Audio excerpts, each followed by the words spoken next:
I believe that it is our basic human right to seek refuge in a place in the world where we experience more safety and freedom. My mother immigrated to Canada in 1989. My father came to meet his family when I was 1 year old. And as a child, I gave up on wanting my parents' love, and I let them work extremely hard to make us into a reasonably successful family. And due to the racism during this pandemic, Chinese restaurants have been hit harder than any other restaurant industry.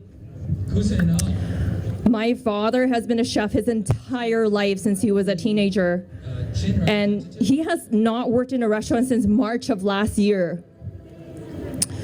Despite 2 major back surgeries, I have never seen my father off work for this amount of time, and I find it really humiliating that my family has to go through this. As a clinical counselor, I hold space for stories to be told. I hold on to pain for others so they're not as alone.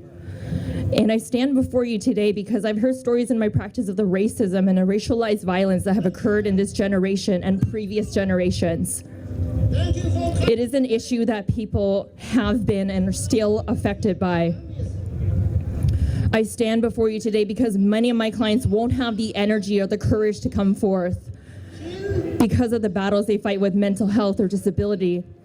That leaves them without the strength to fight another battle with law enforcement. And I want them to be heard. I want you to know that they're scared to leave their homes. They're stressed while they're in public spaces. They're scared for themselves and their children. I'm also standing before you today because I'm heartbroken by all the individuals I see that have chosen to stay silent about the racism that they experience at school, in the workplace, and in public. It hurts me to think that they want to sweep it under the rug and say that it's not that bad. Because the truth is, we're not just fighting an Asian hate battle. We're also fighting for our Black and Indigenous brothers and sisters. We're fighting for the BIPOC community to be heard. And if we minimize our pain, we're minimizing the pain for other minorities. I need people to wake up to their pain. I need people to learn to be with their pain. Because it is through using their pain, we can use it as a fodder for understanding other people.